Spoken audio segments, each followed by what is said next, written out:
La la la la la la la. La la la la la la la la. La la la la la la la. La la la la la la. This very body is soil. My body, your body, everybody is just soil body.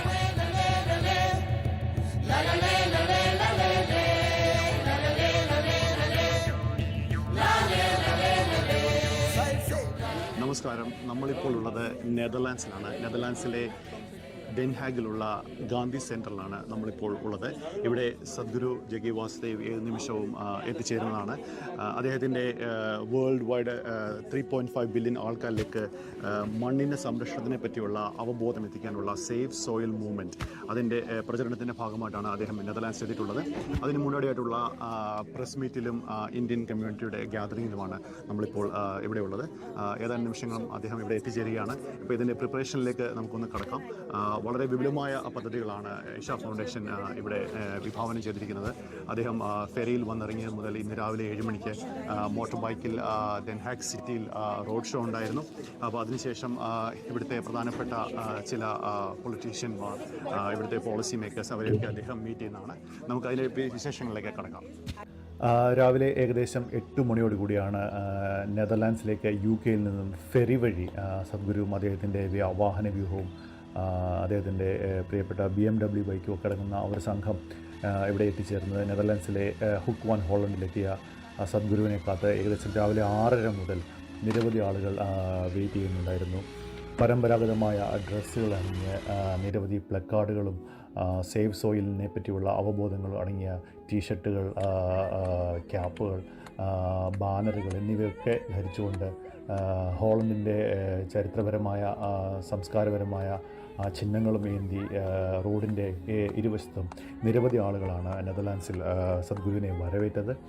ഇതുകൂടാതെ ride for soil road ബൈക്കേഴ്സിൻ്റെ ഭാഗമായിട്ട് ഒരു group ആളുകൾ road bikers അവരുടെ bicycle വഴി ഒരു ചെറിയ പദയാത്ര പോലെ നടത്തിയിരുന്നു. അതിനുശേഷം സദ്ഗുരു വന്നിട്ട് ride for soil city bikers അവർ സിറ്റിക്കകത്ത്, ഡെൻഹാഗിന് സിറ്റിക്കകത്ത് അദ്ദേഹത്തിൻ്റെ വാഹനവ്യൂഹത്തോട് ചേർന്ന് തന്നെ പിന്നീട് ഒരു പര്യടനവും നടത്തുകയുണ്ടായി.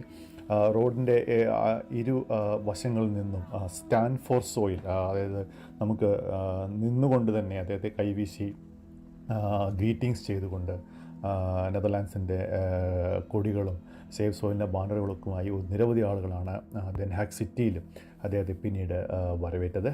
അതിനുശേഷം അദ്ദേഹം കുറച്ച് പ്രൈവറ്റ് ഈവൻറ്റുകൾക്കായിട്ടും നെതർലാൻഡ്സിലെ ചില പൊളിറ്റീഷ്യന്മാരെയും പ്രൈവറ്റ് ഈവൻറ്റുകളെയും ഈ ഒരു സേവ് സോയിൽ മൂവ്മെൻറ്റ് അതിനെ ഏറ്റവും കഴിയുന്ന വിധത്തിൽ പുഷ് ചെയ്യാൻ ഇൻഫ്ലുവൻസിങ് പവറുള്ള നിരവധി ആളുകളെ കാണുവാനായിട്ടും അദ്ദേഹം പിന്നീട് തിരിച്ചു. അതിൻ്റെ കൂടുതൽ വിശേഷങ്ങളിലേക്ക് നമുക്ക് കടക്കാം.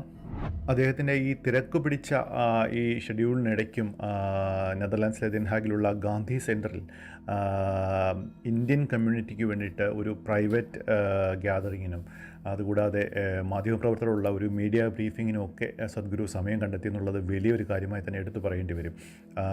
ഏകദേശം 1 മണിയോടുകൂടി ഗാന്ധി സെൻറ്ററിൽ, ഇന്ത്യൻ എംബസിയുടെ ഗാന്ധി സെൻറ്ററിലെത്തി അദ്ദേഹം തത്വമയി ഉൾപ്പെടെയുള്ള ചില തിരഞ്ഞെടുക്കപ്പെട്ട ചാനലുകൾക്ക് എക്സ്ക്ലൂസീവായിട്ടുള്ള അദ്ദേഹത്തിൻ്റെ പ്രൈവറ്റ് ഇൻ്റർവ്യൂ നൽകിയിരുന്നു. സദ്ഗുരു അദ്ദേഹത്തിൻ്റെ വളരെ ടൈറ്റായിട്ടുള്ള ഈ ഷെഡ്യൂളിനിടയ്ക്കും തത്വമയോട് പ്രൈവറ്റ്ലി സംസാരിക്കുവാൻ, മീഡിയ ബ്രീഫിംഗ് നൽകുവാൻ സമയം കണ്ടെത്തിയെന്നുള്ള ഒരു സന്തോഷവും ഇവിടെ പങ്കുവയ്ക്കുകയാണ്. അതിൻ്റെ വിശദമായ ഇൻ്റർവ്യൂ നമ്മൾ കുറച്ച് ദിവസങ്ങൾക്ക് മുമ്പ് സംപ്രേഷണം ചെയ്തിരുന്നു. അത് താഴെ ഇതിൻ്റെ കമൻറ്റ് ബോക്സിൽ നിങ്ങൾക്ക് എല്ലാവർക്കും കാണാവുന്നതാണ്. അതുകൂടാതെ അദ്ദേഹം എല്ലാ വിധമായ ക്വസ്റ്റ്യൻ ആൻസറുകൾക്കും വളരെ കൃത്യമായ ഉത്തരങ്ങളും നിർദ്ദേശങ്ങളും ഞങ്ങൾക്ക് നൽകി. മണ്ണിൻ്റെ ഫലപുഷ്ടി അത് പോളിസി ലെവലിൽ എങ്ങനെ കൊണ്ടുവരാം, ആൾക്കാരിൽ അവബോധങ്ങൾ എങ്ങനെ കൊണ്ടുവരാം എന്നുള്ളതിനെപ്പറ്റി വളരെ വളരെ കൃത്യമായ സയൻറ്റിഫിക്കായിട്ടുള്ള, എന്നാൽ പുതുതലമുറയ്ക്ക് കൂടി പ്രയോജനപ്പെടുന്ന രീതിയിൽ അടുത്ത തലമുറയ്ക്ക് എന്ത് ചെയ്യാം എന്നുള്ള ഒരു ലക്ഷ്യം മുൻനിർത്തി ഉള്ള പ്രബോധനങ്ങളായിരുന്നു അദ്ദേഹം നൽകിയിരുന്നത്. അതിനുശേഷം നെതർലാൻഡ്സിലെ ഇന്ത്യയുടെ അംബാസഡറായിട്ടുള്ള ശ്രീമതി റീനത്ത് സന്ധുവുമായി സദ്ഗുരു സംഭാഷണങ്ങളിൽ ഏർപ്പെട്ടു. ഗവൺമെൻറ് ലെവൽ എന്തൊക്കെ ചെയ്യാം എന്നുള്ളതിനെപ്പറ്റി അദ്ദേഹം സംസാരിച്ചായിട്ടാണ് ഞങ്ങൾ മനസ്സിലാക്കുന്നത്. ഇതുകൂടാതെ നെതർലാൻഡ്സിലെ തന്നെ നിരവധി പ്രൈവറ്റ് ഇൻഫ്ലുവൻസേഴ്സ്, രാഷ്ട്രീയക്കാർ, അവരെയെല്ലാം സദ്ഗുരു സ്വാധീനിച്ചിട്ടുണ്ട് എന്നാണ് മനസ്സിലാക്കുന്നത്. I think Sadhguru needs no introduction. We all have heard him, we have read about him. Many of you may have already met him, and therefore it is indeed a real honor and privilege that he has found time to join us this afternoon. So Sadhguru is here on a very special mission, which is to raise awareness about soil depletion, and he has embarked on a solo journey to raise awareness and take his message to people across 25 countries, covering 30,000 kilometers. And this is not all. He has done a lot of work relating to sustainability and environmental degradation in the past. So the message that he brings to us is extremely relevant, extremely significant, not only for us but for our future generations. If you came here as any other creature on this planet, stomach full, life settled. Once you come here as a human being, stomach empty, only one problem. Stomach full, 100 problems. Because somehow survival doesn't seem to surface. For a human being, something more needs to happen. In search of that something more and something more, we have turned the world upside down. This damage that's happened on the planet has not happened because of some evil design. Just ordinary people seeking happiness, in pursuit of human happiness, in pursuit of human well-being. We've done this because we are like that proverbial potato farmer. Anybody potato farmers? No? Once it happened, a potato farmer wanted to eat some apples. So he went to the apple tree. But out of sheer habit, he started digging the ground, looking for apples. After some time, he was furious that there were not enough apples there, or there were no apples there, so he dug so furiously the tree came down upon him. That's our story right now.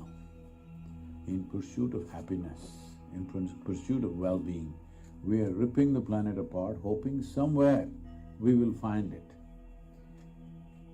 Some are wanting to go to heaven to become peaceful and joyful. Some want to dig the earth endlessly. But human well-being, above all human experience, whether it's pain or pleasure, joy or misery, agony or ecstasy, happens only from within you, isn't it so? Hello? Hello? If you don't tell me anything, I'll come and put a pin into you and tell me where is it happening. It doesn't happen somewhere else, it only happens within you. Do you at least see me even if you're not listening, I'm saying? Hello, do you see me? Use your hands and show where I am. No, you're missing the point. This light is falling upon me, reflecting, going through your lenses, inverted image in the retina, you know the whole story. So where do you see me? Within yourself.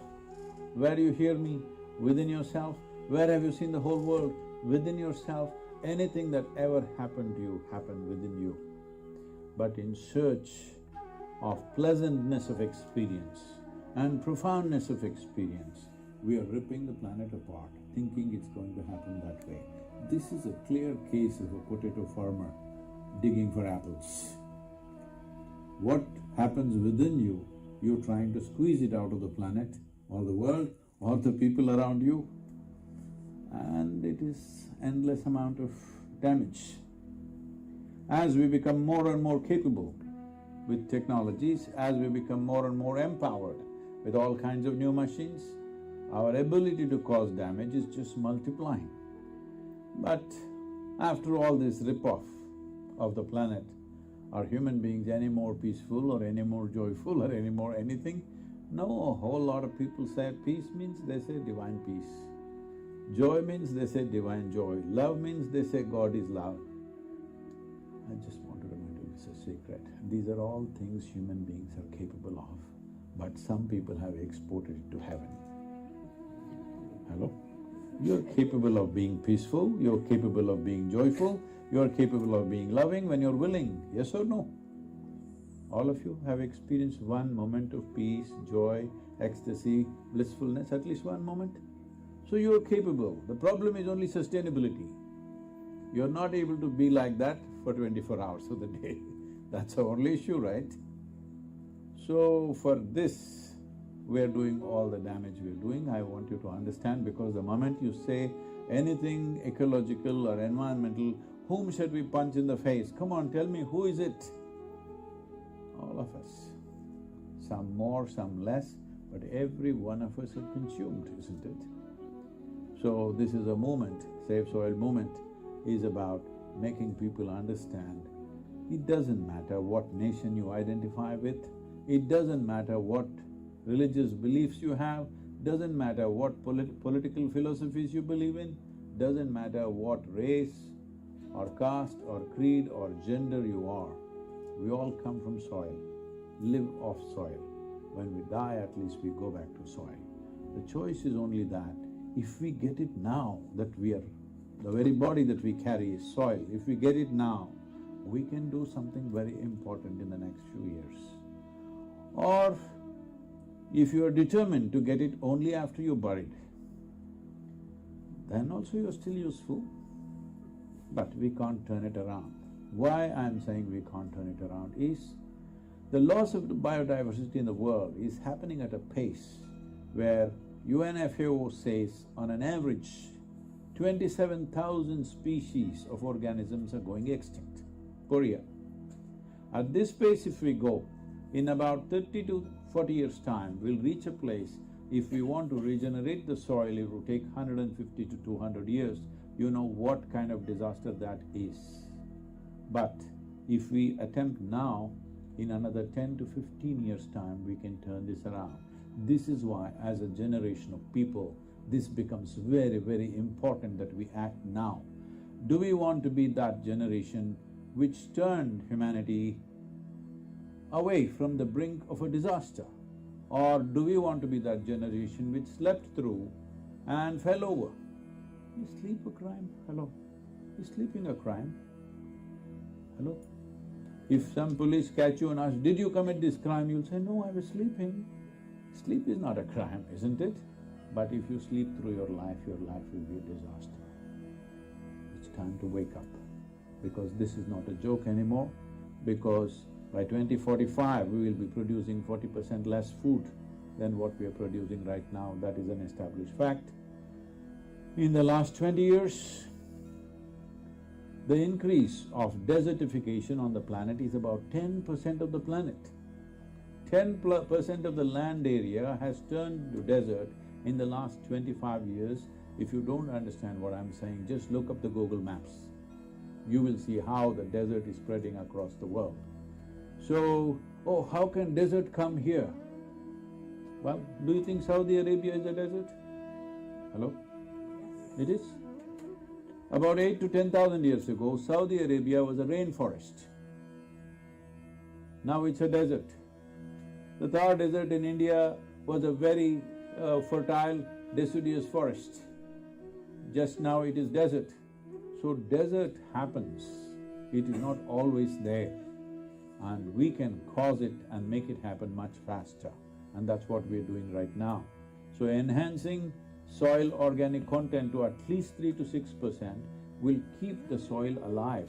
First and foremost thing is to understand, I've been talking to various agricultural ministries in the world, and I'm shocked to see that everybody is treating soil as an inert material that they can manage by adding this and adding that. No, it's a living system. It is the most complex living system on the planet. If you don't treat it that way, if you do not nurture it that way, future generations won't have soil. Oh, what is the problem if they don't have soil? Well, the very body that you carry is soil, that's what it means. Every worm, insect, animal, bird, tree, plant, man, woman, everything that you see as life around you is a product of this soil, isn't it? Hello? If we destroy this fundamental ingredient of life, if we destroy this most important link in this carbon chain which is the basis of all life that's happening on this planet, we will be in that kind of situation. You know, in India there is a proverb which talks about a man who is busy hacking the branch of a tree, sitting on the wrong end of the branch. When he succeeds, he will fall. Right now that's how we are going. When we succeed, we will fail. That's not nice. When we succeed, we must taste success, isn't it? Not a fall. Right now, we have designed our economies, we have designed our agriculture in such a way, when we succeed, we will fall. That is a silly way of doing it. For over 12,000 years, southern India has had agricultural history. 12,000 years they've been farming the same land, but they kept it well. In the last 50 years, we are nearly becoming a desert because today 62% of India's soil has only 0.5% organic content, which is just verge of desertification. Northern Europe, where you are, it's on an average of 2%, which is not good for a temperate climate. Southern Europe is a shade over 1%, not at all good. Only advantage you have where things may happen more slowly here is, you're using the land only for 4 to 5 months in a year. Rest of the time it's either snow-covered or otherwise, so the deterioration may not happen as rapidly as it happens in tropical lands where we use the land 12 months of the year. But that is not going to be the saving grace. We must understand when it comes to soil, when it comes to ecology, your national boundaries mean nothing. Your race, religion, nonsense means nothing, because life is not happening in that way. This is all happening in human head. Life is happening as one big, massive phenomena. If that phenomena, if we do not respect, we will definitely pay a price. When I said 40% less food by 2045, what does it mean? It means just this. I want you to visualize. Let's say in this city, if 40% of the people don't have food for next 3 days, what do you think will happen? They will all sit quietly in one place and die, is it so? They will rip the city apart. Your civilization will evaporate. Your very humanity will go away, I'm telling you. Yes or no? Gandhi സെൻറ്ററിലെ പ്രോഗ്രാമിന് ശേഷം അവിടെ കൂടിയിട്ടുള്ള ചെറിയ ഒരു Indian community ഗാദറിങ്ങിന് ഒരു question answer സെഷന് കൂടി സമയം അനുവദിച്ച് 4-5 ചോദ്യങ്ങൾക്ക് ഉത്തരം കൂടി നൽകിയ ശേഷമാണ് സദ്ഗുരു നെതർലാൻഡ്സിലെ പ്രധാനപ്പെട്ട ഇവൻ്റായ ആംസ്റ്റർഡാം റായിലെ പ്രധാനപ്പെട്ട ഇവൻ്റ് സെൻറ്ററിലേക്ക് അദ്ദേഹം യാത്രയായത്. Good afternoon, Sadhguruji. On behalf of our community, first of all, I would like to say thank you for being such an epitome of Vasudhaiv Kutumbakam, and Save the Soil is such initiative which resonates with lots of us, yeah. That's my message to you. Thank you so much, and we all love you on behalf of the Indian community here, yeah. Thank you. My concrete question is, because I've been working in the corporate world for the last 20 years, where the focus… Wait, where is that word? It's right here, right here. No, this is what I'm saying. We are finding in how many ways can we divide the world. Soil is that aspect which unifies all of us. Absolutely. Now, whether you and me act as one when we're alive or we do it when we're buried, this is the choice. So don't use those words. You're in a But corporate the point job, I wanted to ask was that most corporates are aiming for profit, consumerism, capitalism. They must do that. Yeah. But how do you kind of promote the Save the Soil project in that? See, a corporation means… Please, listen. Right now in some countries, even in some parts of India, the word corporate means something terrible, something horrible thing. It is. People also call me, I'm a corporate guru. Essentially they mean somebody who does things efficiently. They don't like that. Okay? So corporation means running your business in a more organized and sensible way rather than running it out of your pocket. Hello? Yes or no? That's what it means. So let's not make that into a separate world and leave the world behind. It is just more efficient and sensible way of running your business. Please, let's do that. And business is making profit. They must make profit, because if there is no profit, why the hell will anybody do business? Everybody will seek a job. Hello? Everybody will seek a simple job, because you need to understand, if somebody is making profit, day and night he's on it. Okay? It's not like you finish your job and go home in the evening and relax. There's no such thing for one who is running a business. Day or night, it's on and on and on till he reaches a certain point, all right? Maybe he looks a little more glossy to you because he may be driving a bigger car and he may be wearing whatever, more expensive clothing, whatever, but those people who are successful in that sense, financially successful, they neither eat properly, nor sleep properly, nor do anything properly because it keeps them busy, busy and busy, all right? So let's leave that. But if a business doesn't make profit, would you invest in that, I'm asking? No. Then what are we talking about? They're committed to profit, they should be, because their shareholders have demanded that they must make profit, otherwise they will leave that, yes or no? Yes. But now, it is in the policy framework, where you have to set it in such a way that whoever makes profit, in some way people should benefit. That's what taxation system is. How efficiently it's working in different countries may be a question mark, but that is the fundamental premise, isn't it? Whoever makes money, everybody should benefit, because not everybody is equally competent, not everybody may be equally focused on their financial stuff. So, that is the idea of policy making, that you make the policy in such a way that everybody benefits. So we should not talk to, as I said, I will not talk ecology to farmers, nor do I talk service to corporates. I said, just do your business well. You expand your business as much as you can, because the purpose of business when you start is profit and money. But as you become large, when you say you're a corporate, now you must have a vision that you want to make an impact in the world. Only then you will live long. Otherwise, corporations which were very relevant 10 years ago don't even exist right now, isn't it? Any number of them. If you want to stay relevant, it's important that you must have a larger vision than just personal ambition. If you do not transit from personal ambition to a larger vision, you're not going to last very long, nor are you going to grow in any big way. Yeah, very excited to have Sadhguru in the Netherlands for the first time in a long time. All the volunteers coming together to make this happen and to let everyone know that we need to save our soil, because it's really important for the future generations to do this. And we're very happy to have Sadhguru here with us in the Netherlands, and we hope he has a very good journey in the rest of the countries.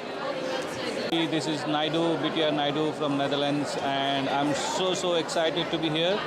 I love all the initiatives from Sadhguruji, and this is one of those initiatives which has really a big, it's going to pick up a very big momentum because it is to save the Mother Earth, the soil, the very essential which is needed for the survival of the humankind.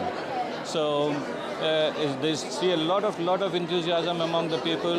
There have been a lot of people waiting outside who couldn't get through, and there have been a large crowd who turned out in support of this initiative. And in next 100 days, I think this is going to become a very big world movement. So, signing off, and very fantastic. Namaskaram. I worked at the art exhibition, and children made really beautiful artworks. It was really inspiring, and to see Sadhguru after all talking about saving soil was beautiful. Yeah. Namaskaram, my name is Shivangi, so I'm coordinating the event today in Rai. So it has really been a great experience, really happy to so many people coming together to make this happen. It has been absolutely humbling. Namaskaram. So today we created some energy to regenerate the soil, and that's what it's all about, so make it work. Yes, together we say, save soil! Save the soil. നിരവധി ദിവസങ്ങളായി Amsterdam റായിലെ ഈ mega ഇവൻറ്റിന് വേണ്ടി Isha ഫൗണ്ടേഷൻ്റെയും conscious പ്ലാനറ്റിൻ്റെയും save soil മൂവ്മെൻറ്റിൻ്റെയും ഒക്കെ volunteers നിരവധി പ്രവർത്തനങ്ങളിൽ ഏർപ്പെട്ടു വരികയായിരുന്നു. ഏകദേശം 1700ഓളം പേർക്ക് ഇരിക്കാവുന്ന ഒരു കോൺഫറൻസ് തിയേറ്റർ ആണ് ആംസ്റ്റർഡാം റായ്. എന്നാൽ ഏകദേശം 2500ഓളം ആളുകൾ വന്നതിനാൽ നിരവധി ആളുകൾക്ക് പുറത്തു നിന്ന് TV വഴിയും ഒക്കെ ആയിട്ട് ഈ പ്രോഗ്രാം കാണേണ്ടതായിട്ട് വന്നു.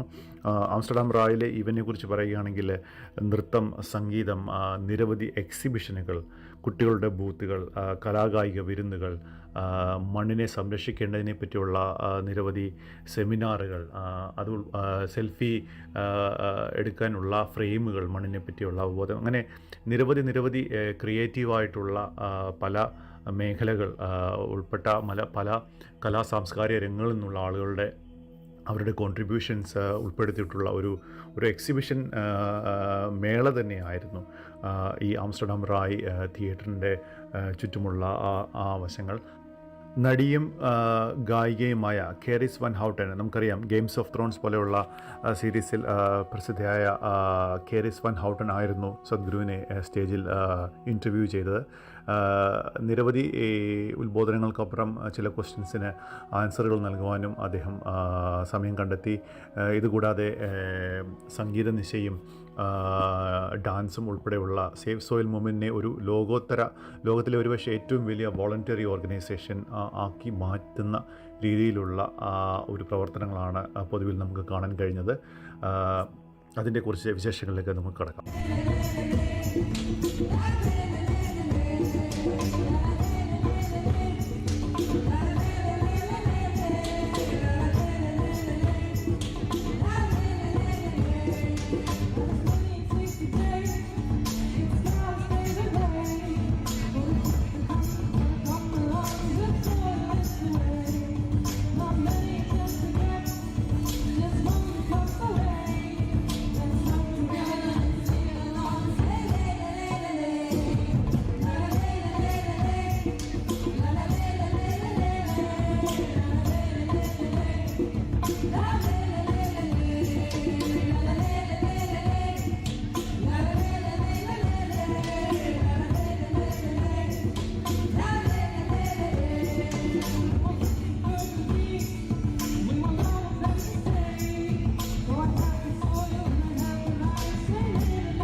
Depleted soils will not quench the fire of hunger. Unquenched hunger can burn the very world. This is a generational responsibility. Save soil. Let's make it happen.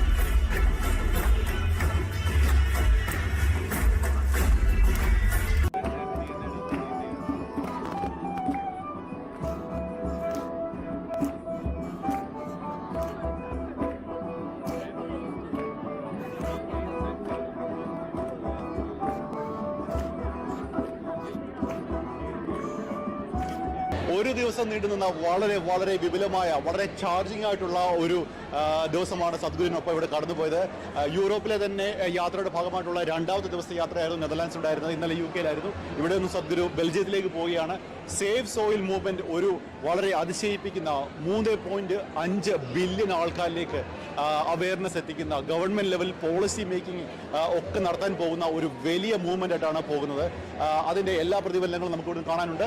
നെതർലാൻഡ്സിലെ ആംസ്റ്റർഡാമിൽ നിന്നും camera person Mithun Hariharan, BTR Naidu, Divya എന്നിവർക്കൊപ്പം Ratheesh Venugopal, Tatwamayi news and TV networks.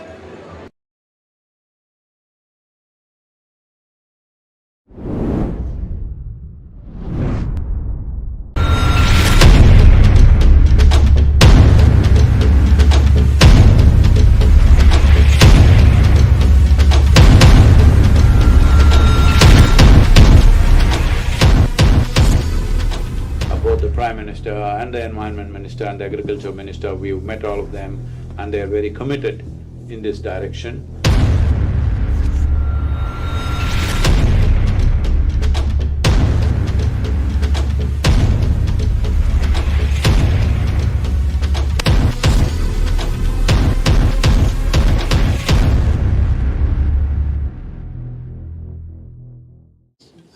Namaskaram, Sadhguru. I think you already explained about different approaches we can take, but being a digital media company, I want to ask your suggestion regarding the emerging technologies. We have been going through a lot of transformations like artificial intelligence, IoTs, robotics and everything. How do you think these evolving emerging technologies helping the safe soil movement going forward? See, any large-scale movement if we have to do, data management becomes an important part of it for effective use of whatever resources we have. I think in that context, artificial intelligence and related technologies will be very useful. Right now, we have this in Karnataka. Karnataka government has given subsidy for every tree that a farmer plants in his land. This subsidy is growth-related. That is, every year the farmer has to take a photograph of the tree and post it on the website. If you post it on the website, growth-related subsidy, within a few hours, that is within 10 to 12 hours' time, money goes into his account straight away. So now we are encouraging or inspiring millions of farmers to go for this because this is additional income for all of them, and some of them plant only in the boundaries. Generally, we are suggesting at least 10% of your land should be trees. This is not just about trees because trees, if you have enough trees, you don't have to plow the land.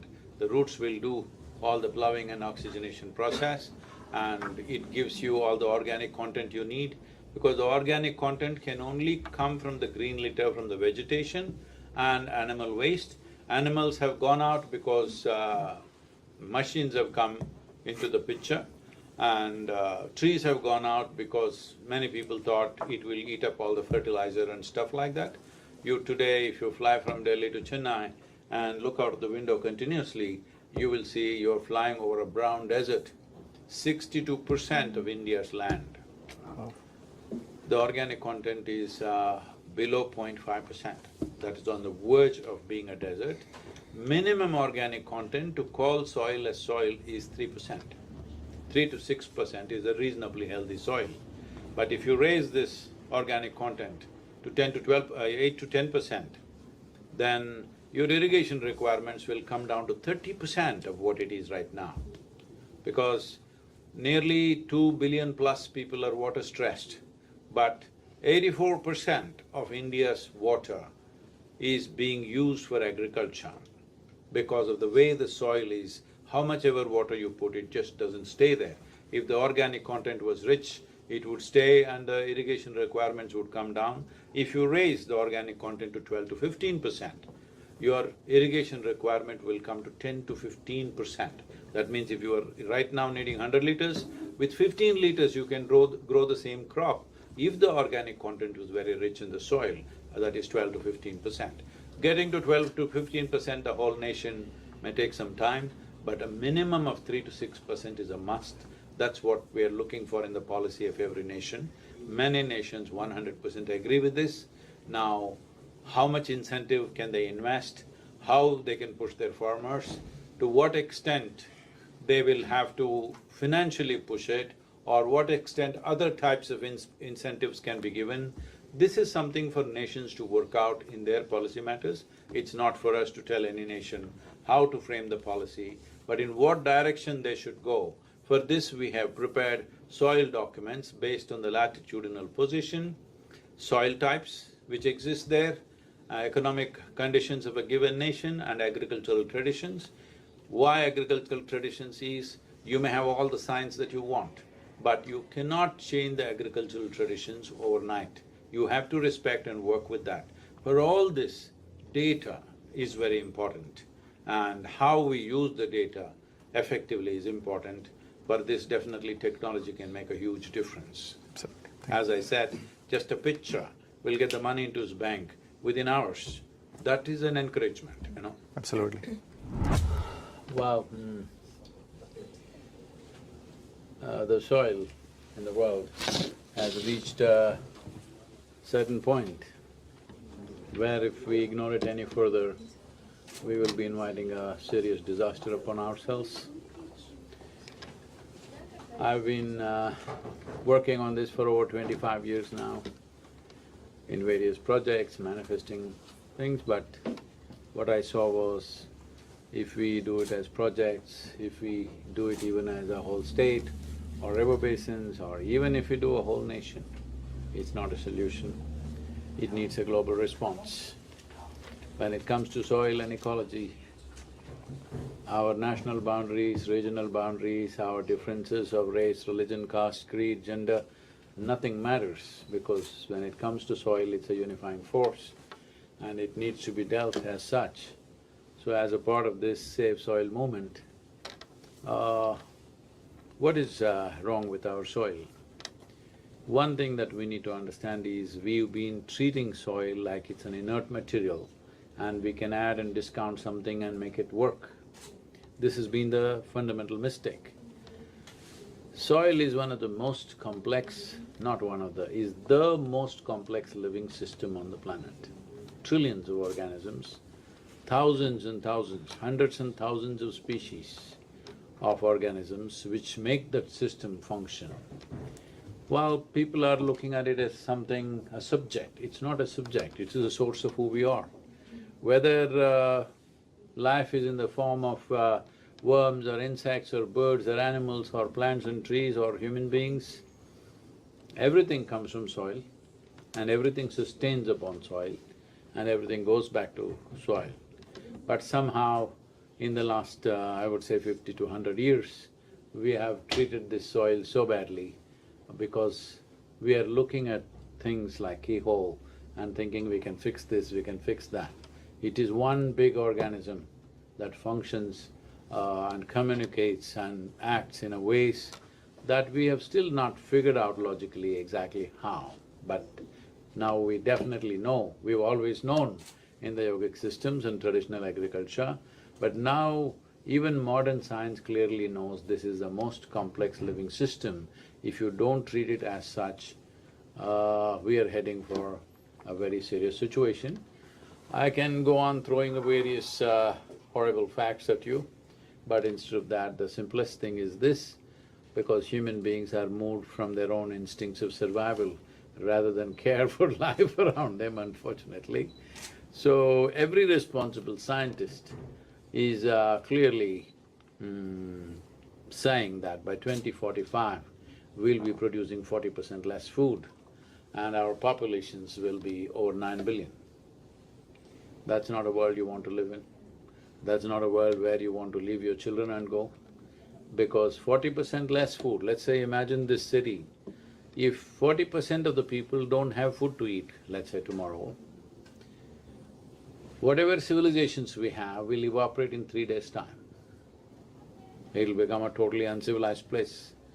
Whatever we have held as a valuable humanity within us, our very humanity will evaporate in 3 days' time of no food.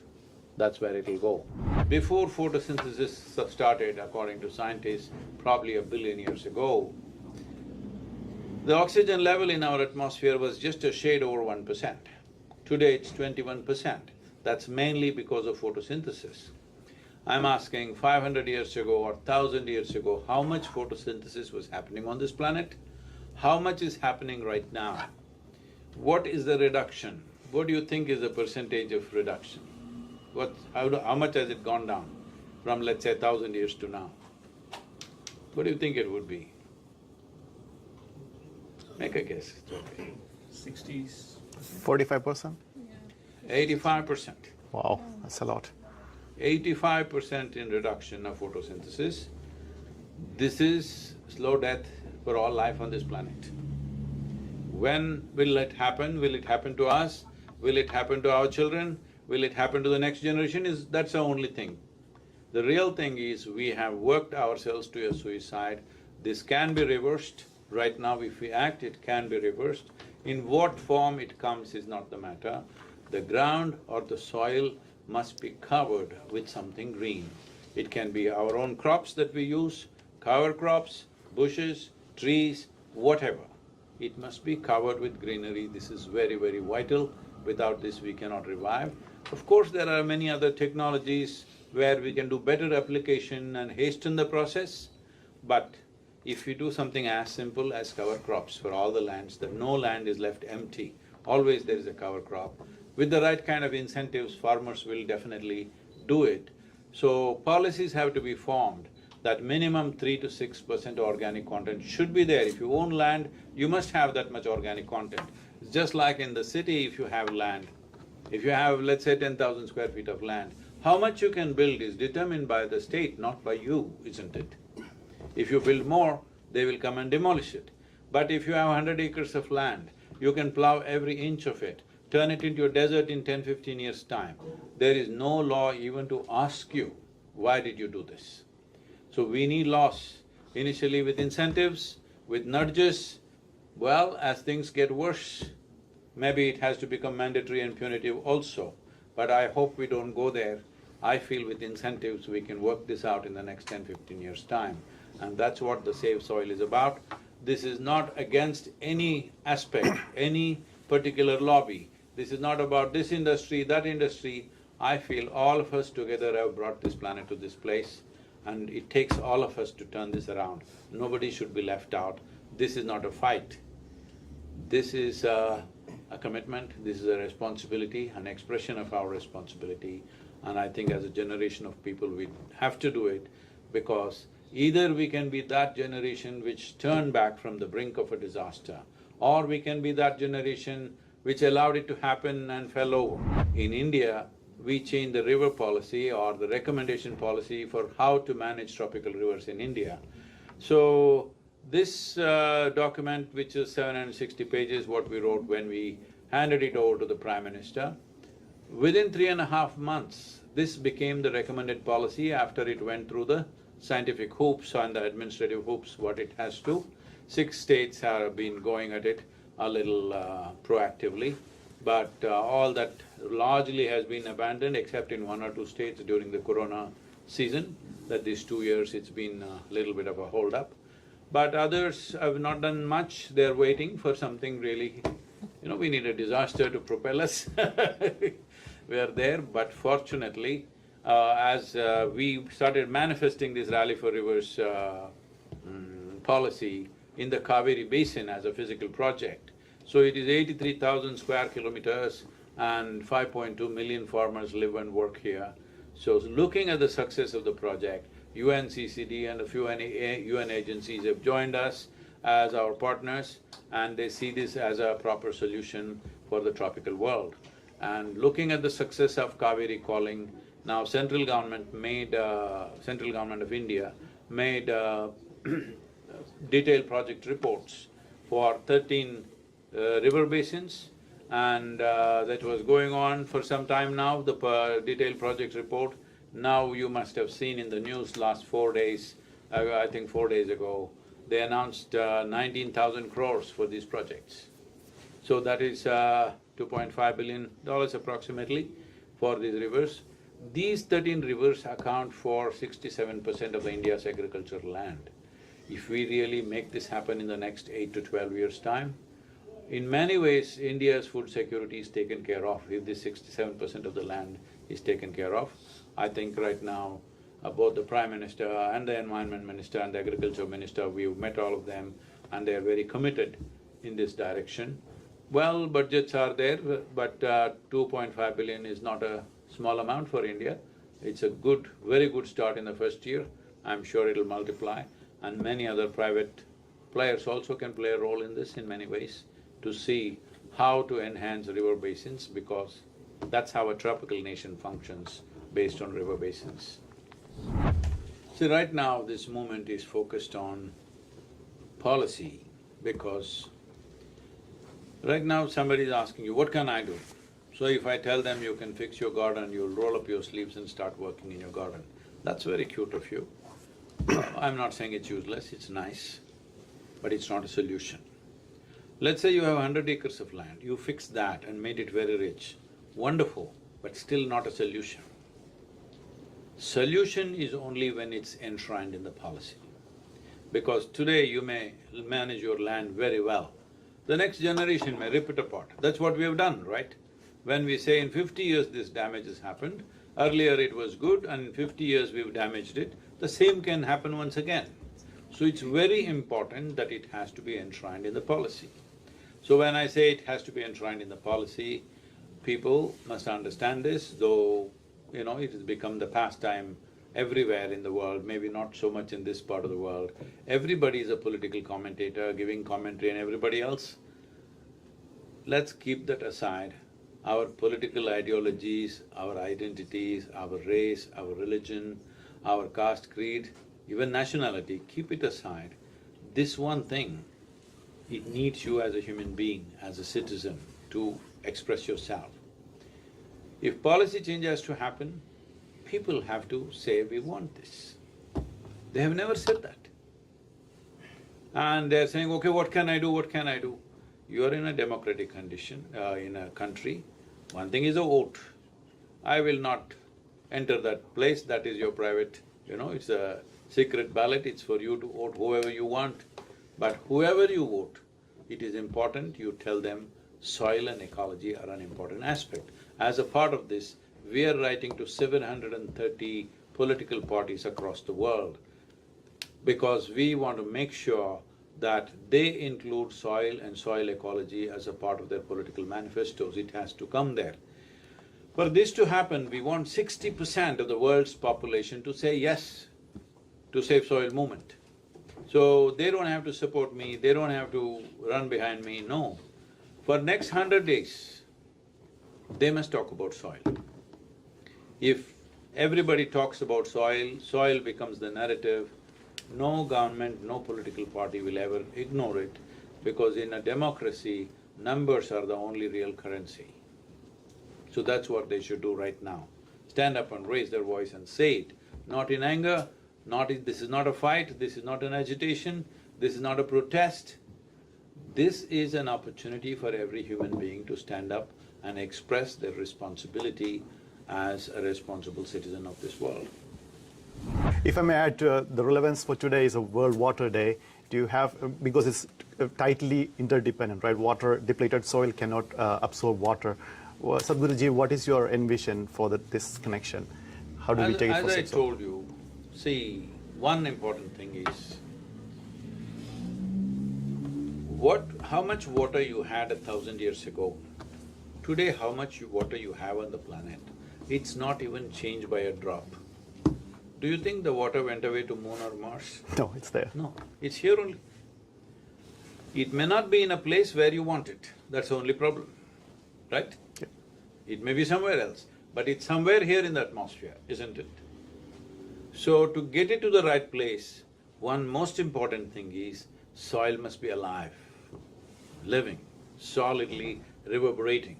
If that happens, water will be in the right place. Where is the right place? If you go into your rainforest, not with any implement, just with your 2 fingers, if you dig like this, you will see within 3 inches it'll be damp. That's what should happen to the entire world's soil. This is all the plants are asking for. If the plants are happy, animals are happy, if animals are happy, you are happy, or even without the animals you can be happy. But I'm saying this is a cycle, this is a food chain. Now you remove the fundamental and then you try to build a world on top of it. That's not going to work. What happened to us is just this. Some nutrient deficiencies were there in certain soils. Somebody brought you this powder, which is magic powder. Literally it is magic powder, I'm talking about fertilizer. If you throw it into the land, boom, your crops just burst out like that. In many places, the yields went up 300% because of the fertilizer. So how can you give it up? Everybody got very attached to it. But what they forgot was, the soil was rich, little extra nutrient did things to you. It's just like you're quite healthy, but if you go to the doctor, he says your iron is little not nice, your calcium is not nice, okay, I'll give you 2 pills for next 2 months. You took these 2 pills and felt really wonderful tomorrow morning, and then you thought you don't have to eat anymore, instead of 2 I will eat 20 pills and I'll be doing great. This is exactly what we have done with the soil. We need to understand this is not against fertilizer, this is not against anything. Just that keep the soil alive and do whatever you want. Whatever kind of farming you want, you do it. But the soil must be alive. First of all, we must recognize and understand soil is a living system. And we must keep it that way and hand it over to the next generation that way, because we are not here for good. Thank you. Thank you, Sadhguru.